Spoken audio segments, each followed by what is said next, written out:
오늘은 5월 15일, 현재 시각은 4시 11분, 4시 반에 겠습니다.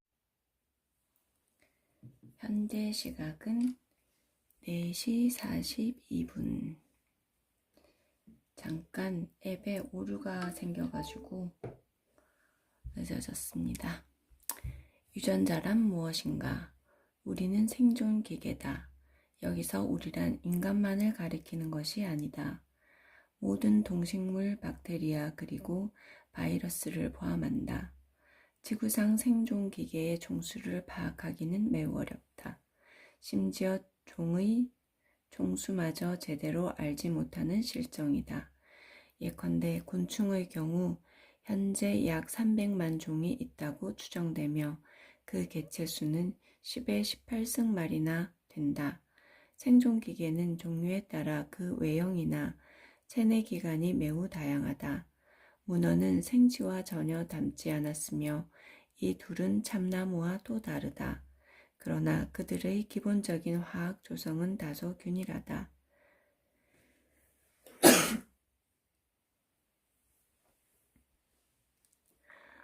특히 그들이 갖고 있는 자기 복제자, 즉 유전자는 박테리아에서 코끼리에 이르기까지 기본적으로 모두 동일한 종류의 분자다. 우리 모두는 같은 종류의 자기 복제자, 즉 DNA라고 불리는 분자를 위한 생존 기계다. 그러나 세상을 살아가는데 여러 종류의 생활 방법이 있는데 자기 복제자는 이 방법을 이용하기 위해 다종다양한 기계를 만들었다. 원숭이는 나무 위에서 유전자를 유지하는 기계이고 물고기는 물속에서 유전자를 유지하는 기계다.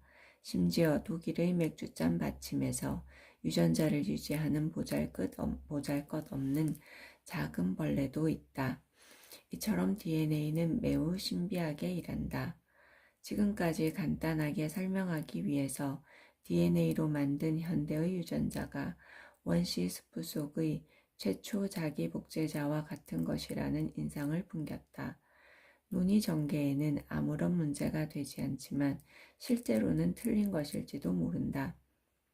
최초 자기 복제자는 DNA와 연관된 분자였을 수도 있지만 전혀 다른 것이었을지도 모른다. 만약 다른 것이었다면 그들의 생존 기계를 나중에 DNA가 강탈했다고 말할 수 있다. 만일 그랬다면 오늘날의 생존 기계에는 최초의 자기 복제자 흔적이 전혀 남아있지 않으므로 최초의 자기 복제자는 완전히 파괴되었을 것이다. 이러한 맥락에서 케언스 스미스는 우리의 선조인 최초 자기 복제, 자기 유기 분자가 아닌 금속이나 점토의 작은 조각 같은 무기 결정체가 아니었을까 하는 흥미로운 추측을 했다. 강탈자건 아니건 오늘날 DNA는 생존기계를 소나기에 쥐고 있다. 다만 이 책의 11장에 시사하는 바와 같이 새로운 권력이 나타나고 있다는 것을 예외로 한다면 말이다. DNA의 구성 단위. DNA 분자는 뉴클레오티드라고 하는 작은 단위 분자로 구성된 사슬이다. 단백질 분자가 아미노산의 사슬인 것과 같이 DNA 분자도 뉴클레오티드의 사슬이다. DNA 분자는 너무 작아서 육안으로 확인할 수 없으나 그 정확한 형태는 간접적인 방법으로 파악할 수 있다. 그것은 우아하게 맞물린 한 쌍의 뉴클레오티드의 나선형 사슬, 즉 불멸의 코인인 이중나선으로 되어 있다. 뉴클레오티드를 구성하는 단위는 단지 4종류밖에 없다. 그 이름은 줄여 A, T, C, G라고 한다. 이 점은 모든 동식물에서 동일하다. 다른 점이 없다면 이들이 연결되는 순서다. 인간의 구성요소 G는 모든 점에서 달팽이의 구성요소 G와 같다. 하지만 어떤 사람의 구성요소 서열은 달팽이의 것과 다를 뿐 아니라 다른 사람의 것과도 다르다. DNA는 우리의 몸속에서 살고 있다. 그것은 몸의 한 곳에 모여 있는 것이 아니라 각 세포의 분포에 있다. 인간의 몸을 구성하는 세포 수는 약 10의 15승계다.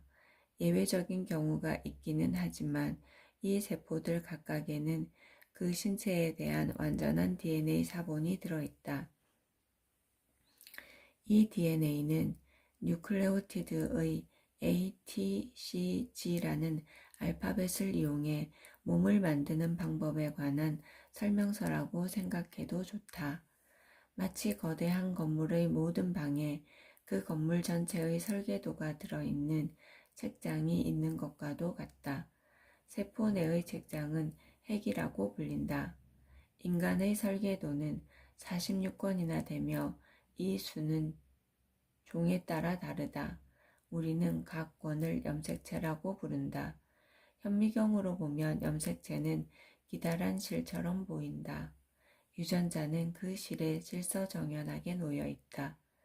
어떤 유전자가 어디에서 끝나고 다음 유전자가 어디에서부터 시작하는가를 판단하기는 쉽지 않으며 실제로 의미 있는 일이 아닐지도 모른다. 이 장에서 살펴보겠지만 이것은 다행스럽게도 우리의 목적과 별로 관계가 없다. 이제부터는 실물을 지칭하는 용어와 비유하는 용어를 적당히 섞어가면서 설계도에 비유하여 설명할 것이다. 권과 염색체는 같은 뜻으로 쓰일 것이다. 또 페이지는 유전자와 같은 뜻으로 쓰일 것이다. 비록 유전자 간의 경계는 책의 페이지 사이의 경계만큼 분명치는 않지만 말이다. 이러한 비유를 이용하여 꽤 많은 이야기를 할 수 있을 것이다. 이 비유가 더 이상 들어맞지 않으면 또 다른 비유를 쓸 것이다. 덧붙이자면 설계도를 그린 건축가는 존재하지 않는다. 설명서인 DNA는 자연 선택을 거쳐 만들어진 것이기 때문이다. DNA는 무슨 일을 하는가? DNA 분자는 두 가지 중요한 일을 하는데 그 중 하나가 복제다. 즉 DNA 분자는 스스로의 사본을 만든다. 이 과정은 생명 탄생 이래 쉬지 않고 계속되어 왔으며 DNA 분자는 복제를 아주 잘한다. 성장한 인간은 10의 15승계의 세포로 되어 있지만 처음 수정되었을 때는 설계도의 원본 하나가 들어있는 한 개의 세포였다. 이 세포는 각기 설계도 사본을 받은 두 개의 세포로 분열된다. 분열은 계속되어 세포 수는 4, 8, 16, 32로 증가하여 몇 조가 되고 분열할 때마다 설계도 DNA는 거의 착오 없이 복제된다. DNA가 복제되는 과정과 그것이 어떻게 몸을 만들어내는가는 별개의 문제다. 만약 DNA가 실제로 몸을 만들기 위한 설계도 한 세트라고 하면 그 설계도는 어떤 방식으로 몸을 만드는 것일까? 어떻게 몸의 재료로 번역되는 것일까? 여기서 DNA가 하는 두 번째 중요한 일이 무엇인지 보기로 하자. DNA는 다른 종류의 분자, 즉 단백질의 제조를 간접적으로 통제한다. 앞장에서 언급한 헤모글로빈은 수많은 종류의 단백질 분자의 한 가지 예에 지나지 않는다. 네 종류의 알파벳으로 암호화된 DNA의 메시지는 단순한 기계적 방법에 의해 또 다른 알파벳으로 번역된다. 이 알파벳은 아미노산의 알파벳이며 단백질 분자를 지정한다. 단백질을 만드는 것은 몸을 만드는 것과 무관하다고 생각하기 쉬우나 사실은 그 방향으로 가는 작은 첫걸음이다. 단백질은 몸을 구성하는 물리적 재료일 뿐만 아니라 세포 내의 화학적 과정 전반을 섬세하게 제어하여 정확한 시간, 정확한 장소에서 화학적 과정의 스위치를 선택적으로 켰다 껐다 한다. 이와 같은 과정이 어떻게 유화 발육으로 이어지는가 하는 문제는 발생학자가 몇십 년 아니 몇백 년에 걸쳐 알아내야 할 부분이다. 그러나 그 과정이 유화 발육으로 이어진다는 것은 엄연한 사실이다. 유전자는 신체가 만들어지는 과정을 간접적으로 제어하는데 그 제어 과정은 엄격하게 일방통행이다. 즉, 획득 형질은 유전되지 않는다. 일생 동안 아무리 많은 지식과 지혜를 얻었다고 할지라도 유전적 수단으로 그중 단 한 가지 자식에게 전해지지 않는다. 유전적 수단으로는 그중 단 한 가지도 자식에게 전해지지 않는다.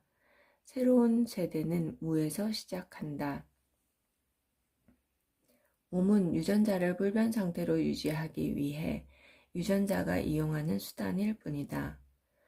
유전자가 배 발생을 제어한다는 사실이 진화에서 갖는 중요성은 유전자가 부분적으로 남아 장래에 자신이 생존하는 데 책임이 있다는 데 있다.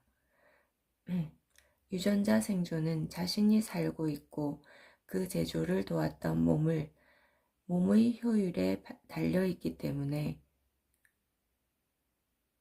유전자의 생존은 자신이 살고 있고 그 제조를 도왔던 몸의 효율에 달려있기 때문이다. 먼 옛날 자연 선택은 역시 숲 속에서 자유로이 떠다니다가 자기 복제자의 차등적 생존에 따라 이루어졌다. 지금의 자연 선택은 생존기계를 잘 만드는 자기 복제자, 즉 배 발생을 제어하는 기술이 뛰어난 유전자를 선호한다. 그러나 이 점에서 자기 복제자는 예전과 마찬가지로 의식적이거나 의도적이지 않다. 수면, 다산성, 복제자의 정확도에 근거하여 경쟁 분자 사이에서 자동적으로 벌어지는 선택이라는 낡은 과정은 아직도 먼 옛날과 같이 맹목적으로 그리고 불가항력적으로 계속된다. 유전자는 선견지명이 없다. 미래에 대한 계획이 없다. 유전자는 그저 존재할 뿐이다. 어떤 유전자가 다른 것보다 많을 뿐 그게 전부다. 그러나 유전자의 수명과 다산성을 결정하는 특성은 예전부터 단순하지 않다. 전혀 단순하지 않다. 최근 6억 년 동안 자기 복제자는 근육, 심장, 눈 등과 같은 생존기계 제조 기술에서 주목할 만한 성과를 거두었다. 그 이전에 그들은 자기 복제자로서 근본적인 생활 양식을 철저히 변화시켰는데 우리가 논의를 계속하려면 이것을 이해해야 한다. 현대의 자기 복제자는 무리를 짓는 습성이 대단히 강하다. 하나의 생존기계는 하나가 아닌 수십만이나 되는 유전자를 가진 운반자다. 몸을 제조한다는 것은 유전자 각각의 기여도를 구별하는 것이 거의 불가능할 정도로 복잡한 협력 사업이다. 하나의 유전자가 몸의 여러 부분에 각각 다른 영향을 미치기도 한다.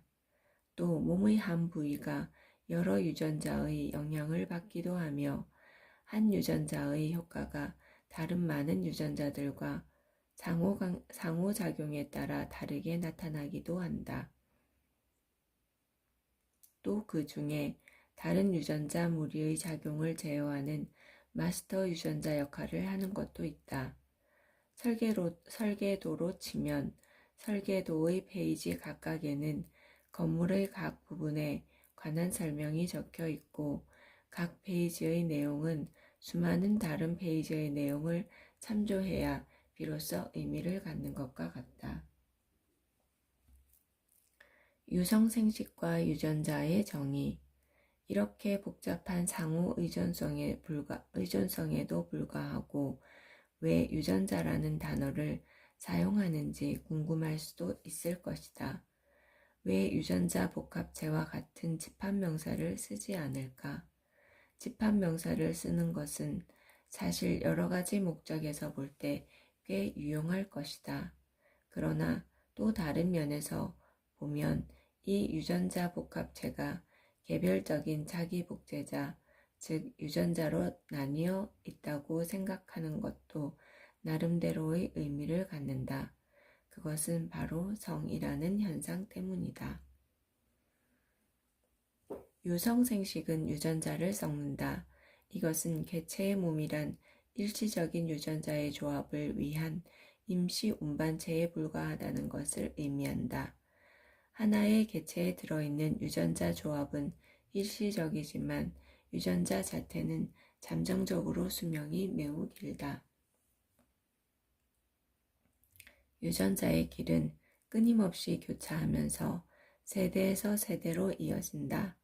한 개의 유전자는 수많은 개체의 몸을 연속적으로 거쳐 생존하는 단위라고 생각해도 좋다. 이것이 이 장의 중심 논제다. 이것은 매우 존경받는 내 동료 몇 사람이 완강하게 동의를 거부하는 점이기도 하다. 그러므로 나의 설명이 다소 장황하더라도 양해하기 바란다. 우선 성에 대한 사실부터 살펴보자. 앞서 인간의 몸을 만들기 위한 설계도가 46권 속에 분명하게 그려져 있다고 이야기했다. 그러나 이 말은 지나치게 단순화된 표현이다.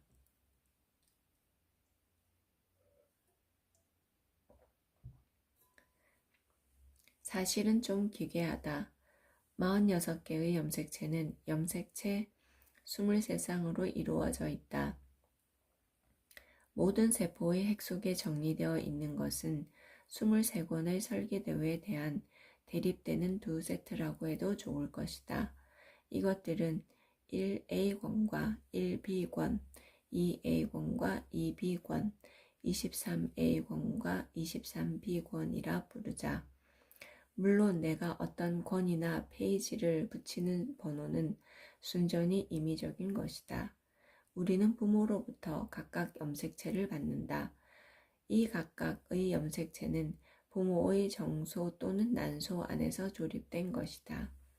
예컨대 1A, 2A, 3A권은 아버지로부터 받은 것이고 1B, 2B, 3B권은 어머니로부터 온 것이다. 실제로 대단히 복잡하지만 이론적으로는 어떤 세포의 46개 염색체를 현미경으로 들여다보면서 아버지에게서 유래한 23개와 어머니에서 유래한 23개를 구별하는 것이 가능하다. 한 쌍으로 된 염색체는 전 생애 동안 서로 물리적으로 붙어 있지도 가까이 있지도 않다. 그렇다면 어떤 의미에서 그들을 쌍으로 되었다고 말하는 것일까? 그것은 아버지에게서 유래한 각 권의 페이지가 어머니에게서 유래한 특정한 권의 페이지와 대응한다는 의미다. 가령 13권 A권의 6페이지와 13권 B권의 6페이지는 모두 눈동자의 색에 관한 것일 수 있다. 한편에는 청색이라고 쓰여 있고 다른 한편에는 갈색이라고 쓰여 있을지도 모른다. 때로는 대응하는 두 페이지에 같은 것이 쓰여 있을 수도 있으나 눈동자 색깔의 예와 같이 다를 수도 있다. 이들이 모순된 추천을 할 때 몸은 어떻게 할 것인가? 그 해답은 다양하다. 어떤 경우에는 한쪽에 적힌 내용이 다른 쪽의 내용보다 우세하다. 앞에서 예로 든 눈동자의 색깔의 경우 그 사람들은 실제로 갈색 눈을 가질 것이다. 왜냐하면 청색눈을 만드는 설명이 무시되기 때문이다. 이와 같이 무시되는 유전자를 열성유전자라고 한다. 열성유전자의 반대는 우성유전자다. 갈색눈을 만드는 유전자는 청색눈을 만드는 유전자에 대해 우성이다. 대응하는 두 페이지가 모두 청색눈을 추천할 경우에만 청색눈이 만들어진다. 더 일반적인 경우에는 대립하는 유전자가 동일하지 않을 때 그 결과가 일종의 타협으로 나타난다. 즉, 몸은 중간 형태를 띠거나 양쪽과 전혀 다른 것이 된다. 갈색 눈의 유전자와 청색 눈의 유전자 같이 두 개의 유전자가 염색체의 같은 위치에서 경쟁할 경우 이들을 서로의 대립 유전자라고 부른다.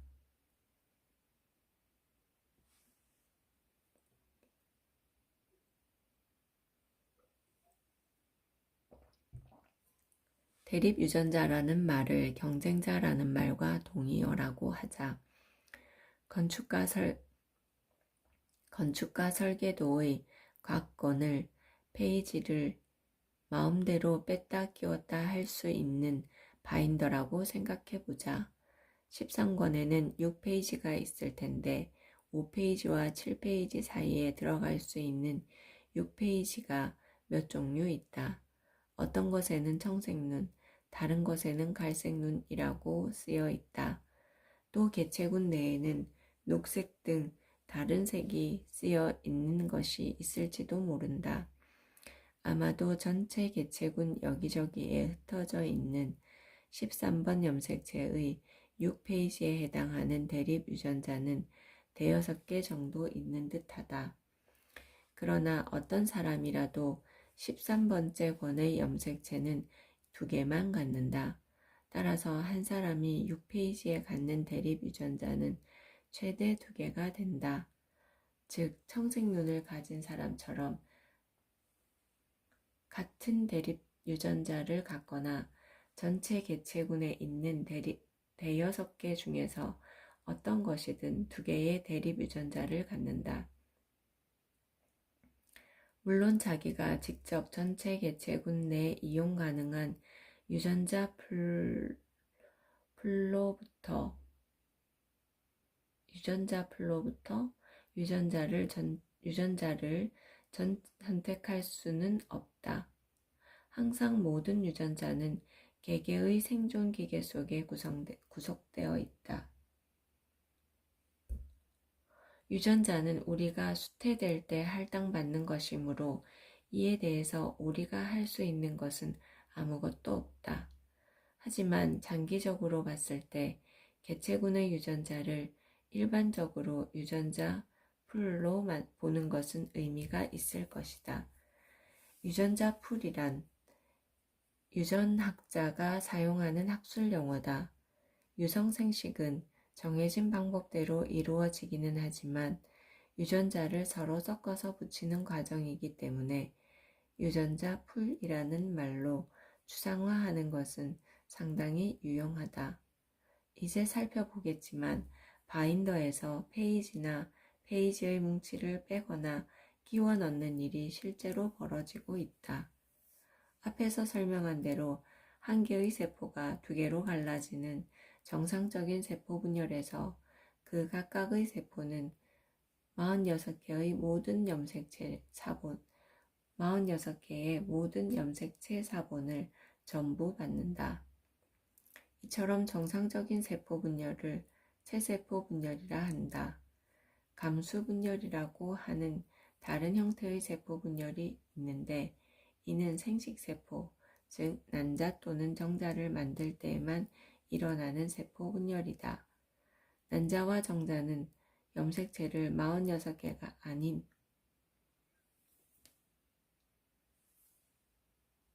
23개밖에 갖고 있지 않다는 점에서 특이한 세포다. 물론 이 수는 46개의 절반으로 이들이 수정되면 새로운 개체를 만들기에 딱 맞는 수다. 감수분열은 정소와 난소에서만 일어나는 특수한 형태의 세포분열이다. 거기에는 46개 염색체의 완전한 두 세트를 갖는 한 개의 세포가 분열하여 한 세트에 23개의 염색체를 갖는 생식세포가 만들어진다. 23개의 염색체를 가진 정자는 정소 내 46개의 염색체를 가진 보통의 세포가 감수분열하여 만들어진다. 하나의 정자세포에 어떤 염색체 23개가 들어가는 걸까? 중요한 사실은 46개 중에서 아무렇게나 23개가 들어가면 안 되는 것이다. 즉 13권의 사본이 2개 있고 17건의 사본이 하나도 없는 상태가 되어서는 안 된다. 이론적으로는 정자 하나에 이를테면 어머니로부터 받은 염색체 전부, 즉 1B, 2B, 3B, 23B권을 넣는 것이 가능하다. 이 일어날 것 같지 않은 일이 일어날 경우 자식은 그 유전자의 절반을 친할머니로부터 물려받기 때문에 친할아버지로부터 아무것도 물려받지 않은 셈이 된다. 그러나 실제로는 이처럼 염색체가 한 뭉치로 배분되지는 않는다. 실제로 벌어지는 일은 더 복잡하다. 염색체를 낱장을 뺐다 끼웠다 할 수 있는 바인더로 가정했던 것을 기억하기 바란다. 정자가 만들어질 때 어떤 한 페이지 또는 여러 페이지가 뭉치가 빠지고 짝이 되는 권에서 이에 해당하는 페이지나 뭉치와 바뀌는 것이다. 그래서 어떤 정자에서 제1권은 1A권의 첫 페이지에서 65페이지까지 그리고 그 다음은 1B권의 66페이지부터 끝까지 이어져 있을 수 있게 되는 것이다. 이러한 방법으로 나머지 22권도 만들어진다. 따라서 어떤 한 개체에서 만들어진 모든 정자세포는 다르다.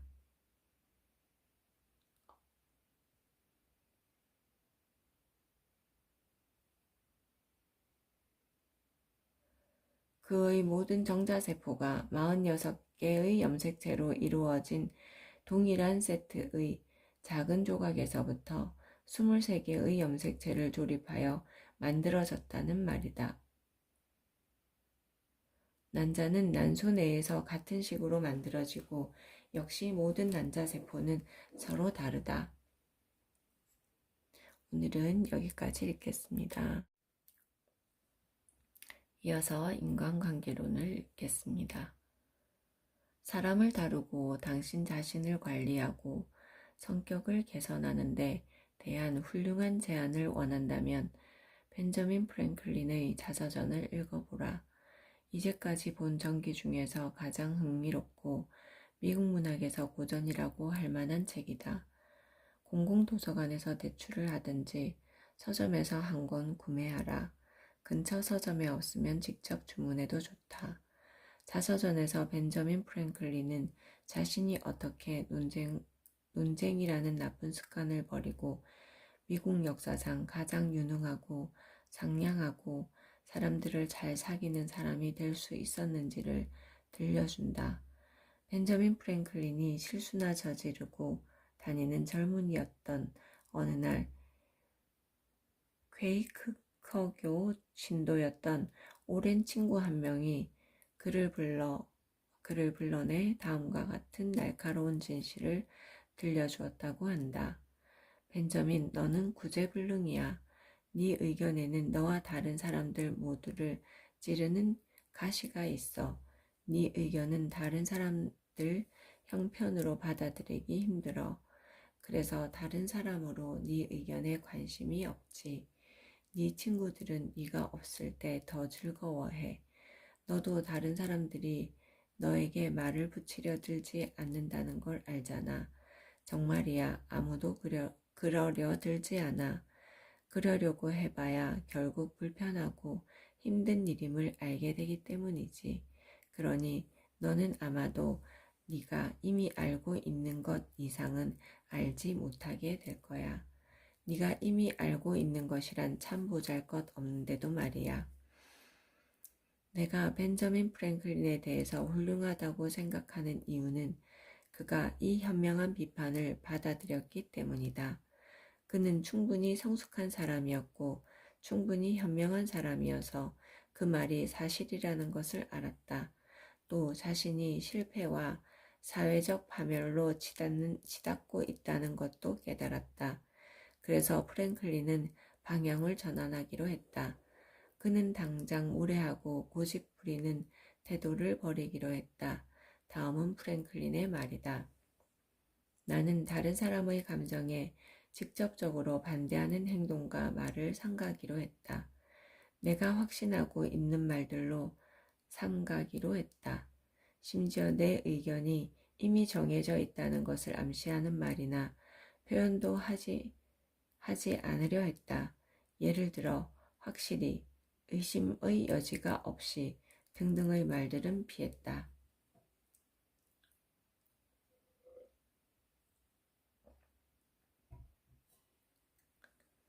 그 대신에 나는 내가 알고 있는 바로는, 내가 이해하기로는, 내 생각에는 이런 것 같아 라든지 아니면 지금은 이렇게 보이는데 와 같은 말을 사용했다.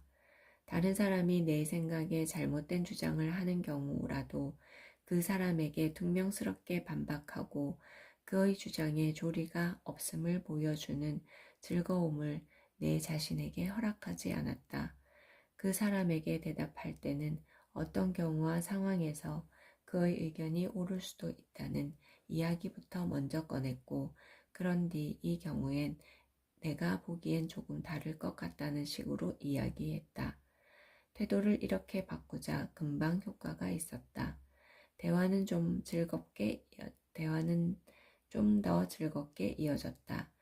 의견을 제시하며 겸손한 태도를 취했더니 사람들은 그 의견을 좀 더 쉽게 별다른 반박 없이 받아들여 주었다. 내 잘못을 했을 때도 예전보다 덜 창피했다. 그리고 내가 우연히 올바른 의견을 제시했을 때 사람들은 기꺼이 자신의 잘못된 생각을 포기하고 내 편을 들어주었다. 처음엔 타고난 성향을 이기지 못해 스스로에게 강요할 수밖에 없었던 이 태도는 나중에는 편하고 습관적인 것이 되어서 지난 50년간 그 누구도 내가 독선적인 말을 하는 것을 들을 수 없었을 듯하다. 그리고 이러한 습관 덕에 새로운 제도를 제안하거나 낡은 제도를 바꾸고자 내가 위원이었던 모든 위원회에서 영향을 행사하려고 할 때마다 시민들은 내 말에 놀랍도록 많은 무게를 실어주었다. 나는 말을 잘 하지 못하는 사람이다. 유창하게 말한 적도 없고 단어를 선택하는데도 자주 망설였으며 올바른 낱말을 사용하지 못하는 경우도 있었다. 하지만 이 태도 덕분에 요지를 그런대로 전달할 수 있었다. 프랭클린의 방법이 비즈니스에도 효과가 있었을까? 두 가지 예를 보기로 하자. 뉴욕 리버티가 114번지에 살고 있는 마호니 제이는 석유 시출을 위한 특수 장비를 팔고 있다. 한 번은 그가 롱아일랜드의 주요 고객으로부터 주문을 받았다. 설계도를 제출했고 승인을 받았다. 장비는 제작에 들어갔다. 그런데 불행한 일이 일어났다. 구매자가 친구들과 이 문제에 대해 의논했는데 그들이 구매자가 심각한 실수를 저지르고 있다고 경고한 것이다. 그가 속아서 잘못된 구매를 하고 있다는 것이었다. 이건 너무 넓고 저건 너무 짧고 이건 이렇고 저건 저렇고 등등이었다. 친구들의 걱정 때문에 그는 조바심이 났다. 구매자는 마호니에게 전화를 걸어 이미 만들어지고 있는 장비를 절대 인수할 수 없다고 했다. 마호니는 말했다. 저는 여러 번 꼼꼼히 체크해 보았고 저희가 옳다는 것을 확신하고 있었죠. 구매자와 친구들이 잘 모르고 하는 소리라는 것도 알고 있었어요. 하지만 그렇게 말하는 게 위험할 수도 있다는 것도 알고 있었습니다. 저는 롱아일랜드로 구매자를 만나러 갔습니다. 사무실로 들어가니까 그 사람이 자리에서 벌떡 일어나 제게 와선 빠르게 이야기하더라고요. 흥분이 과해서 이야기를 하면서도 주먹을 휘둘러 댔습니다. 저와 제가 만든 장비를 비난하곤 끝으로 이렇게 말했습니다. 자, 이제 어떡하실 겁니까? 저는 침착하게 그가 원하는 모든 것을 해주겠다고 했습니다. 당신이 구매자입니다. 그러니 당신이 원하는 것을 가질 자격이 있으시죠. 하지만 누군가는 책임은 져야 합니다. 혹 고객님이 옳다고 생각하시면 설계도를 주십시오. 이 일을 하는데 이미 $2,000를 썼지만 그건 잊어버리기로 하죠. 원하신다면 $2,000는 기꺼이 포기하겠습니다. 하지만 고객님이 주장하는 대로 우리가 만들어져야 한다면 그 책임은 고객님이 지셔야 합니다. 하지만 우리가 계획한 대로 진행하도록 허락해 주신다면 우리가 책임을 지겠습니다. 우리는 여전히 그게 올바르다고 믿기 때문입니다. 구매자는 이미 평정을 찾고 있었습니다. 결국은 이렇게 말했습니다. 알았습니다. 그렇게 하죠. 하지만 그게 옳지 않다면 신의 가호가 있기만 바라겠습니다. 우리가 옳았습니다. 그 구매자는 이번 시즌에도 이미 2건의 주문을 하기로 약속했습니다. 이 사람이 저를 모욕하고 주먹을 휘두르며 제가 일을 하나도 모르는 사람이라고 이야기할 때 그 말을 받아치고 변명을 하지 않기 위해서는 제가 가진 자제력을 모두 동원해야만 했습니다. 정말 많이 참았습니다. 하지만 그게 결국은 도움이 되었습니다. 제가 당신이 틀렸다고 이야기하며 언쟁을 시작하면 아마도 법적 소송과 서로에 대한 원한과 재정적인 손실과 더불어 소중한 고객을 잃게 되었을 겁니다. 그렇습니다. 저는 어떤 사람에게 그가 잘못 생각했다고 말하는 게 아무 소용없다는 사실을 확신하고 있습니다.